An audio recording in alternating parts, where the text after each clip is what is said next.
السلام علیکم ورحمۃ اللہ۔ مفتی طارق مسعود صاحب الحمدللہ خیر و عافیت کے ساتھ کینیڈا کے دورے سے پاکستان واپس آ چکے ہیں، اور ان کا کراچی ایئرپورٹ پر شاندار استقبال بھی کیا گیا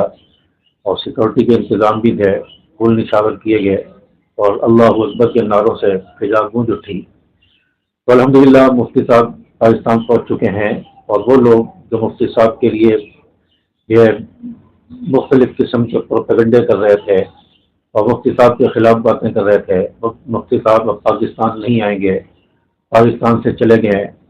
اور طرح طرح کی قیاس آرائیاں اور طرح طرح کے پروپیگنڈے اور فساد برپا تھے، تو الحمدللہ ان کے منہ پر ایسا تماچا رسید کیا ہے مفتی صاحب نے پاکستان آ کر کہ ان کی ساری باتیں اور سارے جھوٹ بے نقاب ہو گئے۔ اور خاص طور پر کتب آن لائن کا جو اینکر ہے بلال کتب، اس کو شرم آنی چاہیے کہ اس نے مفتی صاحب کے بارے میں ایسے الفاظ استعمال کیے کہ ان کو شرم نہیں آتی ہے ایسی باتیں کرتے ہوئے۔ انہوں نے اپنے جو ہے کم علمی کا ثبوت دیا ہے اور جہالت کا ثبوت دیا ہے، ایسی گفتگو اس نے کی۔ اگر مفتی صاحب نے کم علمی کا ثبوت دیا ہے، کم علمی کو ظاہر کیا ہے، تو آپ جو علم ظاہر کر دیں۔ علماء کے بارے میں، بہت بڑے مفتی کے صاحب کے بارے میں ایسی باتیں کرنا، اور وہ بھی ٹیلی ویژن پر، ٹی وی پروگرام میں، تو شرم آنی چاہیے ایسی باتیں کرتے ہوئے۔ اور دوسری بات بلال کتب نے یہ کی کہ لوگ سستی شہرت حاصل کرنے کے لیے، باہر کی نیشنلٹی حاصل کرنے کے لیے لوگ جو رسول اللہ صلی اللہ علیہ وسلم کی گستاخی کا سہارا لیتے ہیں اور صحابہ کرام کی گستاخی کا سہارا لیتے ہیں تاکہ باہر کی نیشنلٹی ان کو مل جائے اور باہر کا ویزا اور وہاں کی رہائش انہیں مل جائے۔ اس لیے مفتی صاحب نے بھی گستاخی کی ہے تاکہ کینیڈا کی شہریت اور مل جائے اور ہمیشہ کے لیے وہاں رہیں۔ تو یہ کوئی سیاسی آدمی نہیں تھے، یہ کوئی جو ہے وہ غیر ذمہ دار آدمی نہیں تھے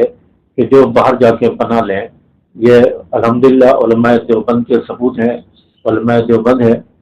عالم دین ہے، اور الحمدللہ علماء دیوبند وہ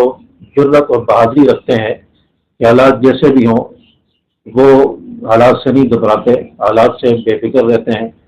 اور زندگی اور موت اللہ کے ہاتھ میں ان کا یہ عقیدہ ہوتا ہے۔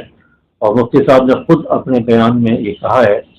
کہ جو رات قبر میں وہ باہر نہیں آ سکتی، جو باہر ہے وہ قبر میں نہیں آ سکتی،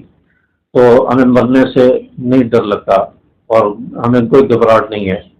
میں نے گستاخی نہیں کی، چاچا ایسے لوگوں کے منہ پر جو ہے زوردار تماچا رسید کیا ہے، اور خاص طور پہ بلال کتب کے منہ پر تماچا رسید کیا ہے، جو کبھی خمینی کی قبر چاٹتا ہے، کبھی کسی کی قبر، تو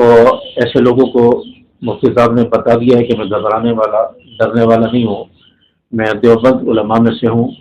اور کسی کے ڈر کی وجہ سے ہم ملک نہیں چھوڑتے۔ ملک چھوڑنے والے کوئی اور لوگ ہوتے ہیں جن کے اور کوئی مقاصد، دنیاوی مقاصد ہوتے ہیں۔ علماء دیوبند کا نہ یہ کام رہا ہے نہ یہ کام کرتے ہیں۔ تو الحمدللہ مفتی صاحب پاکستان پہنچ گئے ہیں، اور اللہ تبارک و تعالیٰ سے دعا ہے کہ اللہ تعالیٰ ان کی حفاظت فرمائے، اور آپ بھی کمنٹس میں ضرور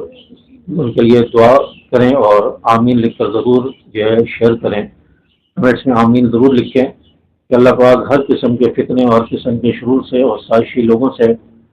منافقین سے اللہ تبارک و تعالیٰ مفتی صاحب کی حفاظت فرمائے، اور اللہ تبارک و تعالیٰ ان کو نیک مقاصد میں کامیابیاں عطا فرمائے۔ السلام علیکم ورحمۃ اللہ۔